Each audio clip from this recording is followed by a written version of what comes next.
sisters, and so it's just a joy to have been able to spend so much time with my family. I'm blessed to have grown up in the same city as all four of my grandparents, and to have grown up knowing all of my first cousins really well. We vacationed together. I have taken trips with my first cousins, and we call ourselves, my mother and her sisters are the sisters, the grandchildren. I'm the oldest grandchild on both sides, but we are the grands. Our children are the greats. So each family reunion, we have a meeting of the grands, and my cousin has a beautiful home in Tennessee, and so we went into her theater room, and we shut our mothers and everyone else out as we made plans for the next family reunion. And we have decided that our mothers will not be in charge of anything the next time. They're getting older, and we're in charge, and they're very happy for us to be in charge. So we had a little powwow, and we were just reminiscing about how blessed we are to know each other so well that we want our children aren't growing up together in the same way that we did, but we want them to know who each other are. We want them to know the history of their family, and so it's a real blessing. And many of you have heard me talk about the history of my family outside of Terre Haute. So this is that family, my mother's family, that was descended from that first group of African Americans in Vigo County in Terre Haute. So I showed them all my Ancestry.com stuff. My sister did a cool presentation, and we put the little ones on my family tree, so it was a good time. In the midst of all of that fun and joy, as I woke up each day, I was getting more and more bad news, as we all were.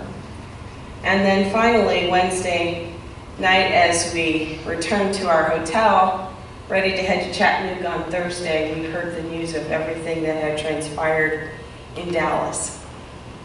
I used to spend a lot of time in Dallas when I worked for IBM. In fact, the first year that I worked for IBM, I probably spent 6 months out of that first year in Dallas. I have a lot of friends in Dallas.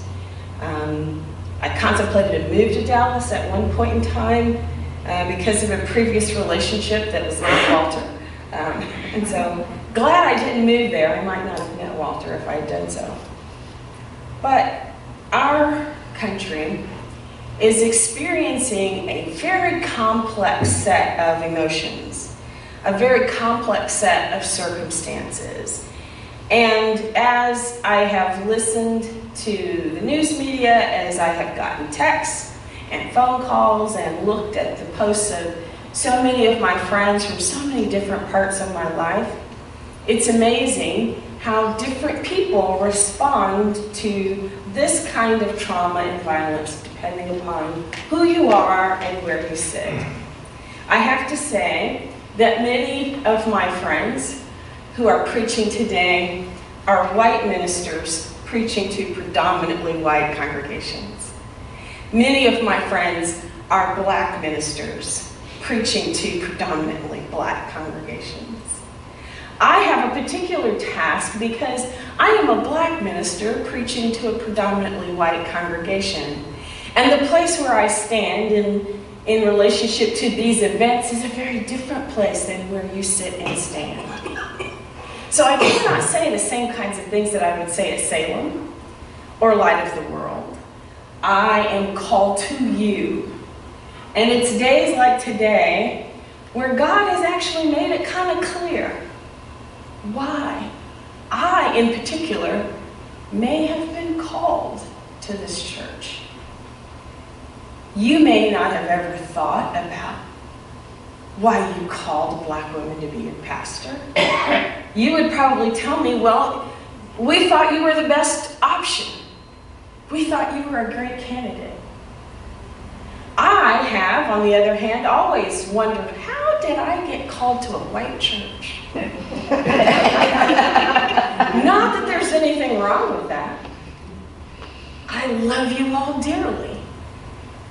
But you should know that sometimes interpolating, explicating speaking on these topics is hard. It's really hard because our experiences around certain things differ. But when I read this particular text, my original intent months ago when we planned this, and this Colossians text is part of the lectionary set of texts for this Sunday, what struck me was that Paul was saying to the Colossians, a church that he had founded, boy, I'm really proud of you. I'm so proud of you. I've been hearing about the wonderful things that you are doing. And my first thought when I looked at that text is, wow, what a challenge to offer to First Christian Church of Downers Grove. I want to say I am very proud of you. And if people ask me, how is your church, as they did this week, my brother-in-law, who's a minister in Atlanta, is always asking me this question, how's the church going? He's a very old school black male preacher. So how's the church going? So the church is going great. We have children, we have young families. We are weathering a lot. We are planning for our largest outreach event of the year. We are loving each other. We are here. We are healthy. We're good. I can say that I'm proud of you, and I can also say I have heard tell in the region of what people think about you. Do you know that Crystal Williams brags on this church wherever she goes? Whether I'm there or not. I hear from other churches that they know what you're doing here. I hear from my students at the Divinity School, because the students who have served us, Hayan and Danielle, tell great things about how you covered them and cared for them and ministered to them and helped them grow and develop. We have a long legacy in this church, long before I was here, of having student ministers who've gone on to do wonderful things in our denomination. So long before I was here, people had heard of First Christian Church of Downers Grove. This has historically been one of the healthiest, and I don't just mean in terms of numbers or things like that, or largest, although at one time it was one of the largest churches in the region. But this church is still known as being a healthy, vital congregation. Healthy in the sense that we're not sitting in a corner waiting for the tent to fold. We are continuing to think and look forward to our future. We're asking ourselves the questions, how can we live out our faith in this world today? Who are we as First Christian? Who should we be going forward? Bill Cook and Karen Johns and I have been leading some conversations with the board and the elders and with our marketing committee as Karen and I prepare to go to the second half of the New Day retreat down in Carlinville this coming weekend. We've been asking ourselves these questions, and some of the things that you have said about why you're here are pretty powerful. We're not biting our nails, afraid that, oh, next week we won't be here. We're small, but we're not afraid. At least I hope we're not afraid. What will they say about us? What can they say about us? I think they can say that that's a pretty healthy place, because people are seeking to grow spiritually. People are still seeking to do what they can for each other and for the community that surrounds us. We're doing those things. We wish that we had more people and more resources so that we could do more, but to say that we're just sitting back and not doing anything is simply not true. You know that old 80-20 rule where it says 20% of the people do 80% of the work? Here I'd say 100% of the people are doing 100% of the work. I can't look around this room and really look at somebody who's not doing something.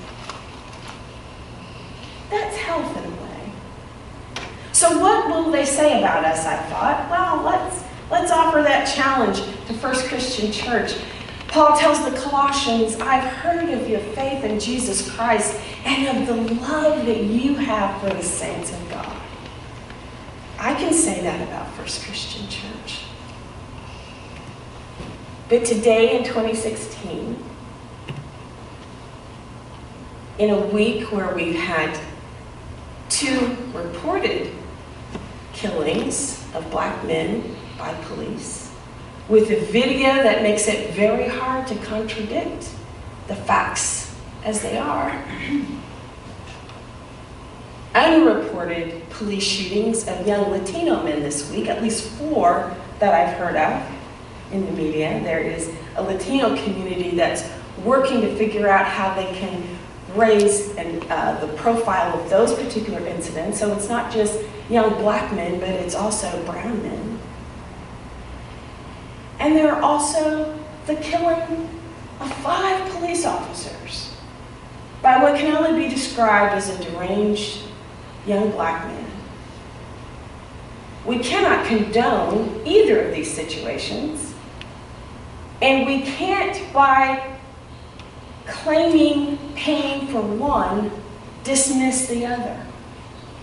To say that we are concerned about what's happening with police and young black men does not mean that we don't care about those families, those 5 families. And it doesn't mean that we say that all police officers are corrupt, although in the city of Chicago,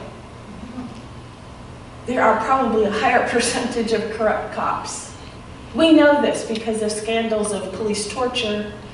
If you've ever encountered a Chicago police officer, I have, maybe in 30-some years of living in this area, haven't had very many positive experiences with cops. My son and my husband have multiple negative encounters with police officers. Being stopped for no reason, being spoken to aggressively.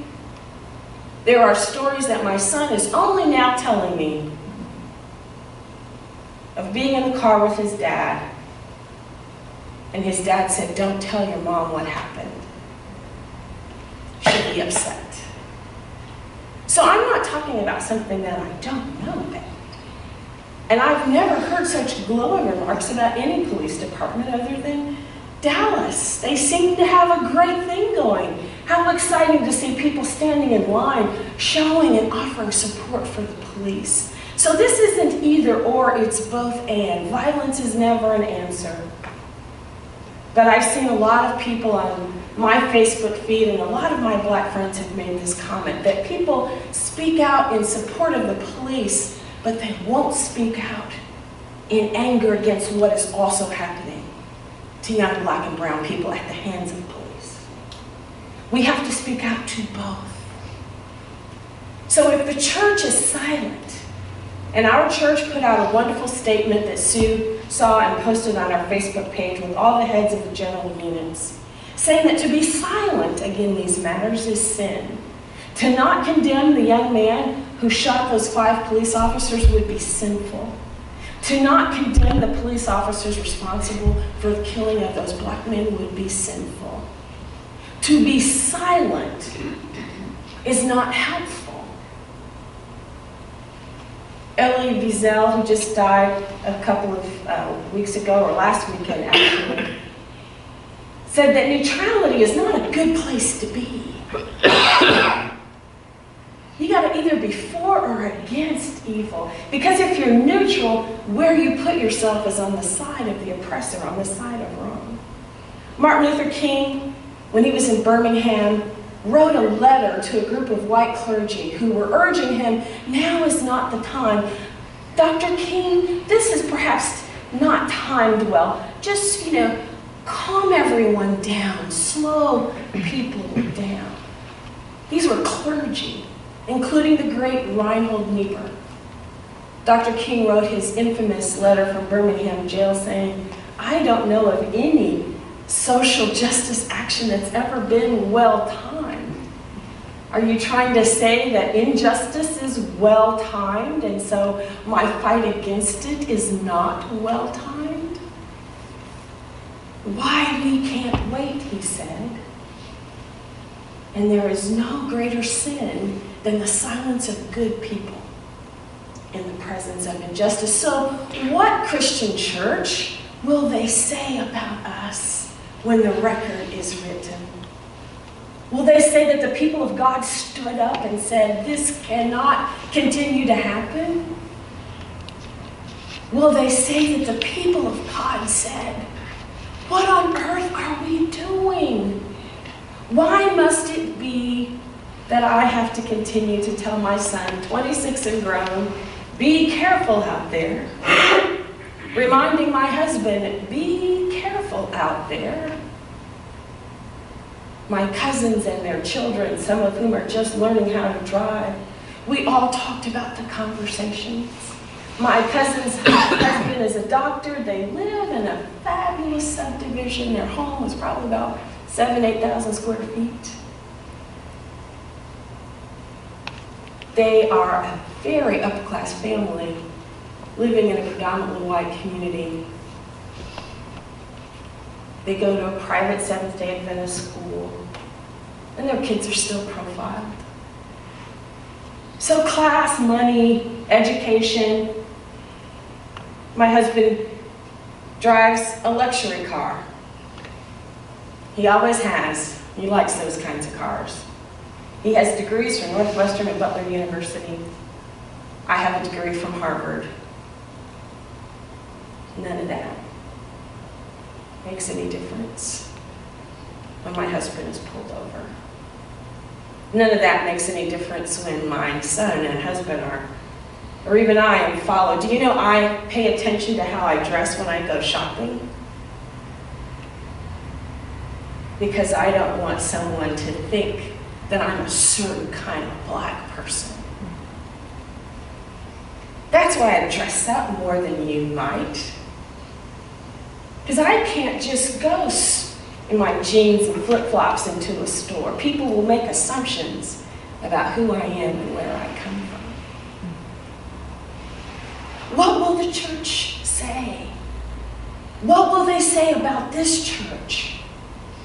What will they say about the Christian Church Disciples of Christ? What will they say about the Church of Jesus Christ?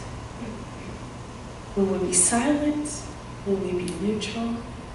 I've been thinking, what can we do? I want to reach out to the ministerium. I want to reach out to the other ministers, black and white, in Downers Grove, even though I don't live here, to say we need to be having conversations with city officials. We need to be having conversations with our police department. We need to figure out how this community cannot be silent. Last year, Jennifer Gilley, Dixie's daughter, held a prayer vigil. She organized a group of young white people in DuPage County who wanted to focus on the issues of racism, and they held a vigil in one of the local parks for the victims of the Charleston shooting. And they invited me to come and just pray. I think that's what it's going to take. They're going to expect me to speak out. But it's going to take my white friends. It's going to take the white church to be in solidarity, to say, yes, this is wrong. And no, they're not just making this up. And no, they're not just being real sensitive. It's going to take that kind of clarity and that kind of courage beyond politics. I'm not anti-police, I'm pro-humanity. And so as long as people are respecting humanity, I'm all with you. And if you're not, I'm calling you out on it. So if you see stuff on social media, I'm just giving you fair warning that I, as your pastor, cannot be silent in the midst of this. Not only because I'm who I am personally, but because I represent a gospel, as Paul said, that says we have to show love for all the saints.